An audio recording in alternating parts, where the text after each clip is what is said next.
اعوذ باللہ من الشیطان الرجیم، بسم اللہ الرحمن الرحیم۔ انصاف نامے کا 8واں باب اس بیان میں کہ جو ہے فقراؤں کا غیر مہاجرین کے گھروں کو جانا جو منع تھا، اس تعلق سے کچھ اہم روایتیں کل کی نشست سے پڑھی گئی، جہاں پہ بندگی میں شیخ خنوی رضم کے دائرے کا واقعہ اہمیت کے ساتھ ذکر کیا گیا تھا کہ بندگی میں رضی اللہ عنہ کے دائرے والے بغیر مرشد کی اطلاع کے جب جو ہے اپنے خرابت داروں کے گھر چلے گئے، جو بندگی میں جو ہے دائرہ باندھتے باندھتے بدرے والی کے قریب میں آئے، جہاں پہ وہ فقراؤں کے پہلے کاسب رشتے دار رہتے تھے، خرابت دار تھے، تو جو ان سے ملنے کے واسطے جب چلے گئے تو بندگی میں رضی اللہ عنہ جو ہے کافی ناراض ہوئے ہیں، آپ دہرات چھوڑے چلے آ رہے تھے، پھر اللہ کی طرف سے معلوم ہونے پہ آپ جو ہے واپس آئے ہیں۔ تو اس کے بعد کافی تفصیل کی گئی تھی، آپ نے کل کی نشست میں پڑھی، بہت اہم روایت ہے۔ اس کے بعد بندگی میں رضی اللہ عنہ دائرے میں واپس آئے، دل نکلنے کے بعد میاں خان جی کے ایک چوبی ڈیرے میں بیٹھے اور ان اشخاص کو کہ جن کے قبیلے والے اپنے عزیزوں کے یہاں گئے تھے اپنے پاس بلوائے اور ان کو بہت دھمکی دی اور فرمایا کہ بندہ تمہارے درمیان کس کام کے لیے رہے، کیونکہ تم نے دنیا داروں کی طرف توجہ کی اور اپنے قبیلے والوں کو دنیا داروں کی طرف جانے دیا۔ مصدق نہیں چاہے ترک نہیں کرے تھے، سو سے کہا جا رہا ہے کہ دنیا داروں کے گھر جو ہے کیوں جانے دیا، اور ان پر یہ آیتیں پڑھی، یہ قرآن مجید کی آیتیں ہیں، 10ویں یہ پہلے پارے میں ہے، 9واں رکوع ہے، جہاں پہ جو ہے اللہ فرما رہا کیا ہے، یا ایھا الذین آمنوا لا تتخذوا آباءکم و اخوانکم، یعنی اے ایمان والو نہ بناؤ اپنے باپ اور بھائیوں کو رفیق، یعنی جو ہے اپنے دوست، اپنے مددگار، اگر وہ عزیز رکھیں کفر کو ایمان کے مقابلے میں، اور جو تم میں سے ان کی رفاقت کرے، دوستی کرے، تو وہی لوگ ظالم ہیں۔ کہہ دے اگر تمہارے باپ اور تمہارے بیٹے اور تمہارے بھائی اور تمہاری بیویاں اور تمہارے برادری اور مال جو تم نے کمائے ہیں اور سوداگری جس کے گھاٹے سے ڈرتے ہو اور حویلیاں جن کو پسند کرتے ہو، یہ چیزیں تم کو زیادہ عزیز ہیں اللہ اور اس کے رسول اور اس کی راہ میں جہاد کرنے سے، تو منتظر رہو یہاں تک کہ بھیجے اللہ اپنا حکم، اور اللہ نہیں ہدایت دیتا نافرمان لوگوں کو۔ اور نیز یہ آیت بھی بندگی میں نے پڑھی ہے کہ اللہ کا ارشاد مبارک ہے، 28ویں پارے کا دوسرا رکوع ہے، جہاں پہ اللہ کہہ رہا ہے کہ تو نہ پائے گا ان لوگوں کو جو یقین رکھتے ہیں اللہ اور روز آخرت پر کہ وہ ایسوں سے دوستی کرے جو مخالف ہوئے اللہ اور اس کے رسول کے، گو وہ ان کے باپ ہوں یا ان کے بیٹے یا ان کے بھائی ہوں یا ان کے قبیلے کے، یہی ہیں جن کے دلوں میں اللہ نے ایمان لکھ دیا ہے اور ان کی تائید کی اپنے فیضان غیبی سے، اور ان کو داخل فرمائے گا ایسے باغوں میں کہ بہتی ہیں ان کے نیچے نہریں، ہمیشہ وہیں رہیں گے، اللہ ان سے راضی اور وہ اس سے راضی، یہ اللہ کی جماعت ہے، خبردار ہو جاؤ، اللہ کی جماعت یہی فلاح پانے والی ہے۔ اور یہ آیت بھی پڑھی، وہی 28 پارے میں 7واں رکوع ہے، جہاں پہ اللہ فرما رہا ہے کہ ہرگز تمہارے کام نہ آئیں گے تمہارے ناتے اور تمہاری اولاد، یعنی تمہاری رشتہ داریاں، قیامت کے دن اللہ فیصلہ فرمائے گا تم میں، اور اللہ جو کچھ تم کر رہے ہو دیکھ رہا ہے، تمہارے لیے نیک پیروی موجود ہے ابراہیم میں اور ان لوگوں میں جو ابراہیم کے ساتھ تھے، جب انہوں نے کہا اپنی قوم سے کہ ہم بے تعلق ہیں تم سے اور ان چیزوں سے جن کو تم پوجتے ہو اللہ کے سوائے، ہم منکر ہوئے تم سے اور ظاہر ہو پڑی ہم میں اور تم میں دشمنی اور بغض ہمیشہ کے لیے جب تک کہ تم ایمان نہ لاؤ ایک اللہ پر۔ اور ایسی بہت سی آیتیں پڑھی اور ایک پہر دن تک مخصوص برادروں کو جلال میں آ کر ملامت کی، اس کے بعد برادروں نے رجوع کی اور کہا کہ ہم سے خطا ہوئی کہ گھر والوں کو جانے دیا، اس کے بعد برادروں نے گھر والوں کو جلد بلوا لیا اور یہ ناقل حاضر تھا۔ تو یہ آیتیں جہاں پہ اللہ جو فرما رہا ہے مومنین کو کہ وہ کفار تو جو ہے دوست نہیں بناتے، اور وہ ان لوگوں کو دوست نہیں بناتے جو ہے اللہ کے دین کو جو ہے اس پہ زیادہ ترجیح دیتے ہیں، یعنی اپنے ان تمام چیزوں کو، اپنے باپ بیٹوں کو، بھائیوں کو، بیویوں کو، مال کو، سوداگری کو، حویلیوں کو۔ تو دیکھیے یہ آیتیں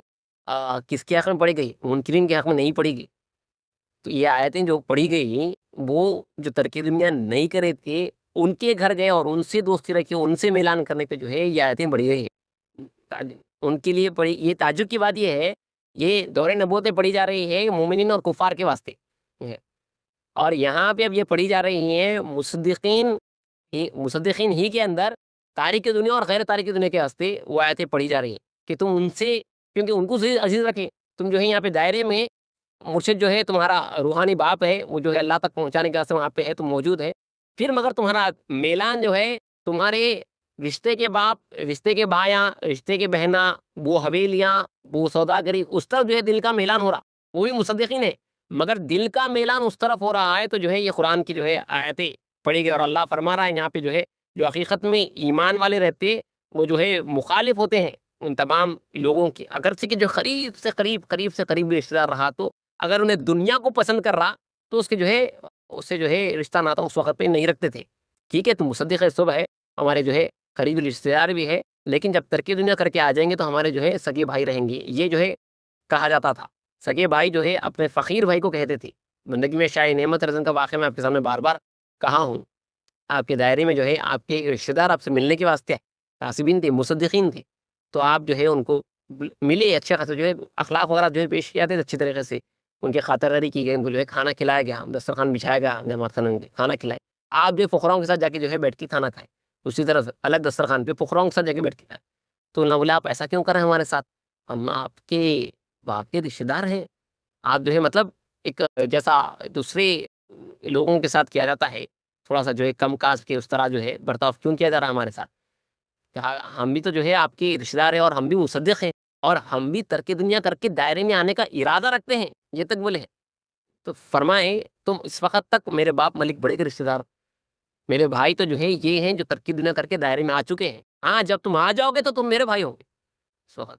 تو یہ معیار رہا ہے آپ کو جو پڑھ کے جو سنایا جا رہا ہے، یہ سٹینڈرڈ ہے گروہ مہدویہ کے دائروں کا سٹینڈرڈ رہا ہے. جو اصل دین معلوم ہوتا ہے وہ مہدی موعود علیہ السلام صحابہ کے پاس، تابعین کے پاس، طبع تابعین کے پاس،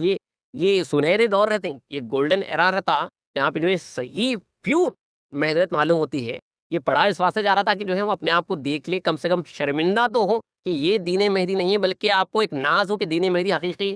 میں جو ہے ہمارے ان بزرگوں کا ہے. یہ اس لیے نہیں پڑھا جا رہا کہ آپ جو ہے الٹا جو ہے اعتراضات کریں آج کے مرشدین پہ، اپنے فقراؤں پہ، بلکہ جو ہے کاسب کو چاہیے کہ جو ہے اپنے آپ کو دیکھ لے کہ جو ہے اس کا کسب کس طرح سے جو گزر رہا. آیا وہ مومن بھی ہے نہیں، مثلاً فرما رہے ہیں کہ مومن بنو اور کسب کرو، وہ شرائط وہ پورے کر رہا ہے یا نہیں کر رہا ہے، ورنہ جو اس کا کسب بھی حلال نہیں. اور فقراؤں کو چاہیے کہ جو ہے اپنی ان تمام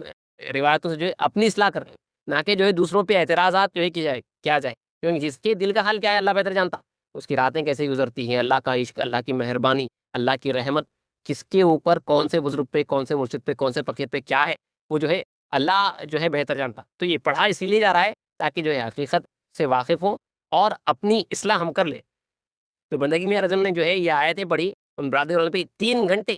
ایک پہر تک جو ہے بندگی میں جو ہے ان کو ڈانٹتے رہے. ایک پہر تک وہ لوگ جو اپنے رشتہ داروں کو جو ہے اپنے فقراؤں کو، اپنے دائرے میں رہنے والوں کو جو ہے رشتہ داروں سے ملنے کیسے بھجائے تھے. ایک ہاں چلے گئے تھے نہیں، یہ فقراء بھجا دیے تھے اپنے رشتہ داروں کو. تو یہ فقراؤں کو ملنا آئے نہیں، ہونا یہ فقراؤں کے اوپر جو ہے آیتیں پڑھی جا رہی ہیں یہاں پہ. کیا میاں دیکھو کتنا کٹتے جا رہے ہیں یہاں پہ. اب یہ فقراؤں پہ جو ہے آیتیں یہ جو بھجائے، تم کیسا چلے گے تمہارے بھائی کو، کیسا چلے گیا انہیں جو ہے دنیا دار کے گھر کو، تمہارے بیٹوں کیسا بھیجا تھا رشتہ دار سے ملنے کے واسطے. ان کے اوپر جو ہے یہ آیتیں جو ہے پڑھ کے جو ہے ان کو تنبیہ دی گئی. تو نہ جلدی بلا لیے کہ وہ رہنا وہی، تو نہ جو ہے معافیا چاہے، رجوع لائے اور جلدی جو ہے اپنے گھر والوں کو بلا لی. اس کے بعد یہ ناخل بھی حضرت لکھ رہے ہیں آگے کہ یہ ناخل یعنی مصنف انصاف نامہ ولی جی رضی اللہ عنہ جو ہے حاضر تھا. پس اگر اہل دائرہ یعنی دائرے والے فقراء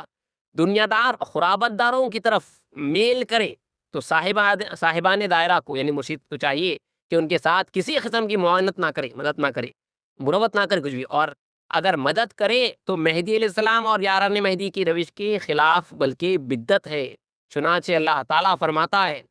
وَتَوَانُوا عَلَى الْبِرِّ وَالتَّقْوَىٰ. یہ قرآن مجید کی کافی مشہور آیت ہے جو پڑھی جاتی ہے کہ اللہ تعالیٰ فرماتا ہے کہ ایک دوسرے کے ساتھ تم نیکی میں مدد کرو اور تقوی پر، اور ایک دوسرے کے ساتھ مدد نہ کرو گناہ اور دشمنی پر. مدد کرو جو ہے ساتھ رہو، اللہ تک پہنچانے کے واسطے جو ہے مدد کرو. اگر کوئی انہیں رخصتی کام کر رہا، کوئی دائرے کے باہر چلا تو مدد وہاں پہ مدد مت کرو. ٹھیک ہے آ جاؤ معاف کر دیں گے، رہ جاؤ، ایسا جو ہے کرتے دیں گے تو جو ہے انہیں گرتے چلا آتا. اس کو ڈانٹو، پکڑو، وہاں پہ جو ہے پکڑو اور اس کو سمجھاؤ یہاں پہ جو ہے غلط ہو رہا ہے. تو نیکی پہ جو ہے ایک دوسرے کی مدد کرنا ہے، سواستے جو ہے فقراء وہ ساتھ رہنا ہے. اور اگر مدد کرے تو جو اس آیت کے تحت داخل ہو جائیں گے کہ اور اگر خدا کی راہ میں آئے اور مدد کرے تو تم ان کی مدد کرو. چنانچہ فرمان خدا ہے کہ اور اگر تم سے دین میں مدد چاہیں تو تم پر مدد کرنا واجب ہے. الاخر حضرت مہدی علیہ السلام بندگی میں صرف خنمی رضی اللہ عنہ اور بندگی میں نعمت رضی اللہ عنہ بلکہ اکثر مہاجروں کی خوشنودی نہ تھی کہ اہل دائرہ کے باہر رہنے والے دنیا دار خرابت داروں کے گھر جائیں. چنانچہ شہر کاہا اور شہر نہروالا اور مذہب بدر والی کی نقلیں اوپر مذکور ہوئی ہیں. اسی وجہ برادران مذکور کو بہت تنبیہ کی، بہت وارننگز دی گئی اور نیز نقل ہے کہ جس وقت کے ملک العادات رضی اللہ عنہ جالور سے دائرے کے ساتھ گئے اور شہر مہروالا کے قریب چند روز رہے، جالور سے جو ہے آپ دائرہ اٹھاتے ہوئے جو ہے اب یہاں کپڑونج کی طرف آ رہے تھے، تو جو ہے گزرتے جو ہے اب گزرتے کوئی حیدرآباد کے لوگ ہیں، گزرتے حیدرآباد کے آؤٹسکرٹس میں ٹھہرے، تو دل چاہتا کہ جو ہے اپنے رشتے داروں کے پاس جا کے جو ہے ملاقات کر لیں، تو ویسے پیرا پٹن کے جب قریب میں گزرے تو حضرت جو ہے فوراً وارننگ دیا وہاں پہ، فرمایا کہ ایسا نہ ہو کہ کوئی شخص شہر میں عزیزوں کی ملاقات کے لیے جائے، پہلے سے وارننگ دے دی دائرہ باندھتے قریب میں، اور اگر ان سے ملاقات کرے یا تم جاؤ تو پھر دائرے میں نہ ہو، جہاں چاہے چلے جاؤ وہیں رہو، اور نیز واضح ہو جس وقت کے باز یاراں کہاں سے واپس ہوئے، بندگی میں سے خنمی رضن بھی گجرات کی طرف آئے، بعض برادروں نے حضرت میں اسلام کے حضور میں عرض کیا، بعض برادروں کو جو اسلام کہاں سے واپس بھیجائے تھے اپنے رشتہ داروں کو لانے کے واسطے، بندگی میں رضن جو اسلام بھیجائے تھے، تو بعض جب بندگی میں جو بھیجا رہے تھے تو بعض برادروں نے اسلام کے حضور میں عرض کیا کہ میرا جی سید خنمی رضی اللہ عنہ کو جانے نہ دو کہ ان کے رشتہ دار دنیا دار ہے، ایسا نہ ہو کہ آنے نہ دے۔ حضرت مہدی علیہ السلام نے فرمایا کہ بندہ بھیجتا ہے خدا تعالیٰ اپنے دین کو زیادہ کرے گا، اور یہ جو آنا تھا یہ میں اسلام خود بھیجائے تھے پیرا پٹن کو کسی وجہ سے کہ بندہ دین کو زیادہ کرنے کے واسطے، بندگی میاں کے ساتھ ایک بہت بڑی جماعت جو ہے آنے والی تھی۔ اور نیز بندگی میاں سے خنمی رن سے منقول ہے کہ ایک وقت ملک معروف رضی اللہ عنہ نے حضرت مہدی علیہ السلام سے عرض کیا کہ میری والدہ نے خط بھیجا ہے کہ ایک بار یہاں آؤ اگر خونکار کی رضا ہو تو میں پھر سے پڑھ رہا ہوں یہ روایت کہ منقول ہے ایک وقت ملک معروف رضی اللہ عنہ نے حضرت مہدی علیہ السلام سے عرض کیا کہ میری والدہ نے خط بھیجا ہے کہ ایک بار یہاں آؤ اگر خونکار کی رضا ہو تو یہ بندہ جاتا ہے۔ حضرت میں اسلام نے جواب میں فرمایا کہ ملک معروف اپنی والدہ کو لکھ بھیجو کہ ملک معروف مر گئے۔ بندگی میں رضن کے خالازاد بھائی ہیں ملک معروف رضی اللہ عنہ اور ملک برہان الدین رضی اللہ عنہ، یہ دو بھائی میں اسلام کے حضور میں آئے تھے ترکیب دنیا ترکیب تصدیق کرنے تھے۔ یہ وہ ملک برہان الدین نہیں ہے جو میں اسلام کے داماد بنے، ایک ملک برہان الدین ہے جو ملک معروف ان کے بھائی تھے، یہ اس وقت پہ آئے جب جو ہے سر پہ صحرا باندھا ہوا تھا ان کے، اور جو ہے میں اسلام جو ہے پیرا پٹن سے روانہ ہوئے لہروالا سے، تو اسی حالت میں جو ہے سر پہ صحرا باندھے ہوئے جو ہے میں اسلام کے حضور میں جو ہے آ گئے تھے، تو میں اسلام جو ہے کافی بشارت دیے تھے، یہ شاہ بن کے آیا اور شاہ بن کے گیا، اس کے بولے آئے اور 6 مہینے میں اسلام کے حضور میں رہے، اور 6 مہینے کے بعد جو ہے انتقال ہوا، تو میں اسلام فرماتے ملک برہان الدین رضن کے تعلق سے کہ یہ 6 مہینے اپنی تخت پر خدا تعالیٰ کو بٹھائے رکھی، مطلب ایک لمحے کے واسطے بھی تجلی سے جدا نہیں رہے، 6 مہینے تک جو ہے مسلسل مستغرق رہے دیدار میں، اللہ کو چھوڑے نہیں، جانے نہیں دیے، یہیں ساتھ میں نہیں جانا ہے، 6 مہینے مسلسل اللہ کے دیدار میں رہے، اور اس کے بعد جو انتقال ہوا، وہ انتقال کے بعد ہی والدہ جو ہے خواہش بھی تھی ایک بیٹا انتقال ہو گیا دوسرے کو دیکھ لوں، خط بھی جائے تھے، تو میں اسلام نے جواب میں فرمایا کہ لکھ دو ملک معروف مر گیا ہے، کہ فقراؤں کے واسطے یہ بہت بڑی ہمارے واسطے نصیحت ہے، ہم نہ جو ہے بولتے ہیں بھائی یہ صدقے رشتے دار ہے، کیا ہوا جانے کے واسطے، کیا جا رہا آپ کا کام ہے، جب انہیں فقیر ہو رہا تو سمجھ جانا بھائی میں مر گیا، بھائی اگر مرتے تو کیا کرتے، نہیں اتنا نہیں ہو سکتا، میں مر گیا سمجھو بھائی، کیوں بلا رہے میرے کو، اپنا کیوں تنگ کر رہے ہیں، اسلام کی تو یہی ہدایت ہے، آپ کا کام ہے تب بول دینا آپ مر گیا سمجھو میرے کو، مجھے کیوں بلایا جا رہا ہے، کیوں تنگ کیا جائے، کیوں کھینچ لا رہے ہیں، اسلام فرماتے مخلوق آسمان پہ رہنے والے کو زمین پہ کھینچ لاتی ہے، انہیں آسمان میں اڑا تو بھی جو ہے اس کو خونکار آخا بولتے اس کو پورا کھینچ کے جو ہے نیچے لا کے چھوڑ دیتے، اس کی پوری تفصیل آپ روایت سے پہلے سنے، اس کو کس طرح جو ہے بول کے جو ہے بلاتے، اب ہم تو زمین پہ رہنے والے ساتھ زمین اندر سے لاتے نیچے پورا کھینچ دیا، تو آسمان پہ رہنے والے کو مخلوق نیچے کھینچ کے لے آتی، اب جو زمین پہ چلتا پھرتا کیڑا ہے ہمارے جیسا، انہیں جو ہے کیا حال ہوگا اس کا، تو یہ مرد ہے دیکھیے جو کہہ دے کہ جو ہے مر گیا بھائی، لکھ دو کہ جو ہے مرد یہ، اور واقع میں یہ میں اسلام جو بول رہے ہیں لکھ دو کہ مر گیا، یہ حقیقت میں جو ہے باطنی موت کی بشارت ہے ملک معروف حسن کو، کہ میں رسول اللہ فرماتے ہیں موتو قبل ان تموتو، مر جاؤ تم اس سے پہلے کہ تمہیں موت آئے، تو حقیقت میں وہ جو ہے خود ہی مر چکی تھی، ان کی ملک معروف اندر سے مر چکے تھے، جیسا رسول اللہ فرما رہے ہیں کہ اگر کوئی شخص زمین پہ چلتا پھرتا مردہ دیکھنا ہو تو حضرت ابوبکر کو دیکھے، اسلام فرمانے بھائی نظام کو دیکھ لے، اسی طرح اسلام کے صحابہ کا عالم تھا، حقیقت میں جو ہے انہوں فنا ہو چکے تھے، اس لیے اسلام اور لکھ دو ملک معروف مر گیا، کیونکہ خود ہی باقی وہاں پہ نہیں ہے، لکھ دو۔ اور نیز ایک روایت کے ساتھ جو ہے آج کی اس کو ختم کر لیتے ہیں، اور نیز نقل ہے کہ میاں علی دھولقیہ نے شہر ناگور میں بندگی میں نعمت کے دائرے میں انتقال کیا، ایک فقیر کا انتقال ہوا، اور 50 فیروزی ان کے ترکے سے تھی، میاں نعمت رضا نے تمام دائرے میں سہولت کر دی، اور میاں علی کا لڑکا اور لڑکی دھولکیا میں تھے، ان کو نہیں بھیجا کہ یہ حق دائرے کے فقیروں کا ہے۔ جیسا کہ آپ قرآن مجید کی آیتیں پڑھے ہیں، وہاں پہ اللہ بول رہا کہ جو ہجرت کر کے نہیں آئے ان کو جو ہے ولایت میں سے کوئی حصہ نہیں ہے، ان کی پراپرٹی میں سے حصہ نہیں ہے ان کے رشتہ داروں کو۔ تو حقیقت میں جو ہے یہ قرآن کے اوپر جو ہے عمل کیا جا رہا ہے کہ ترکہ جو ہے بیٹے کو نہیں دیا جا رہا ہے، اگرچہ بیٹا زندہ ہے، کیونکہ انہیں ترکے دینا کر کے نہیں آیا، یہ ترکہ، یہ پراپرٹی جو ہے فقیر کی فقیر کو ہی دی جا رہی ہے، یہاں پہ جو ہے دائرے میں تقسیم کر دیا جا رہا ہے۔ اور نیز نقل ہے کہ قصبے بڑلی میں میاں فقی محمد راجپوت کے ہاتھ سے شہید ہوئے۔ بندگی میاں نظام رضا نے میاں مذکور کے رشتہ داروں کو اطلاع کی اور جو کچھ ترکہ موجود تھا رشتہ داروں کے حوالے کیا۔ جب یہ خبر بندگی میاں رضا نے سنی تو فرمایا کہ اچھا نہیں کیے جو قرابت داروں کو دیے، یہ حق فقیروں اور مہاجروں کا تھا، پس اگر یہ لوگ ہجرت اور جہاد کریں اس وقت یہ لوگ تم سے ہے، بس ان کے ساتھ حق صلح رحم بجا لانا چاہیے، جیسا کہ حق سبحانہ تعالیٰ نے فرمایا، اور جو لوگ ایمان لائے اور ہجرت کی اور اللہ کے راہ میں جہاد کیا، اور وہ لوگ جنہوں نے پناہ دی اور مدد کی، وہی لوگ مومنین ہیں برحق، ان کے لیے بخشش اور عزت کی روزی ہے۔ اور جو بات کو ایمان لائے اور ہجرت کی اور جہاد کیا تمہارے شریک حال ہو کر، تو وہ تم ہی میں داخل ہے، اور رشتہ دار آپس میں زیادہ حقدار ہیں ایک دوسرے کے اللہ کے حکم میں، تحقیق اللہ ہر چیز کو جاننے والا ہے۔ پس اگر ہجرت کریں اور خدا اور مومنوں کے ساتھ صلح کریں تو اس وقت یہ لوگ مومنوں کے پیرو ہوں گے۔ بندگی میاں سید خنوی رضی اللہ عنہ گوجری زبان میں فرمایا کہ پس روی کرنے والے مومن ہوتے ہیں، یعنی پیچھے آنے والے مومن ہوتے ہیں۔ پس اگر یہ لوگ ہجرت کریں تو اگلے مہاجروں کے درجات کے برابر نہ ہوں گے، اور اگلے مہاجرین کے درجات اور مغفرت اور اجر بڑے ہیں۔ اس کے اوپر قرآن مجید کی کچھ آیتیں ہیں، انشاءاللہ کل کی نشست میں یہ پڑھیں گے، کیونکہ جو ہے جو صبح ہجرت کر کے آ رہا، اسلام بولے وہ مرشد ہے شام میں ہجرت کر کے آنے والے صاحب، جو فجر کے وقت پہ آ رہا اور ایک شام میں ہجرت کر کے آ رہا، جو پہلے آ گیا اللہ کے راستے میں اس کا مقام اللہ کے پاس جو ہے زیادہ بلند ہے۔ تو وہی بندگی میں فرمانا جو پیچھے آ رہا اس کا جو ہے تھوڑا سا درجہ جو ہے کم ہے، جو جلدی آیا اللہ کے راستے میں انہیں جو ہے اللہ کے پاس جو ہے زیادہ مرتبے والا ہو۔ انشاءاللہ اگلی نشست میں انکفاف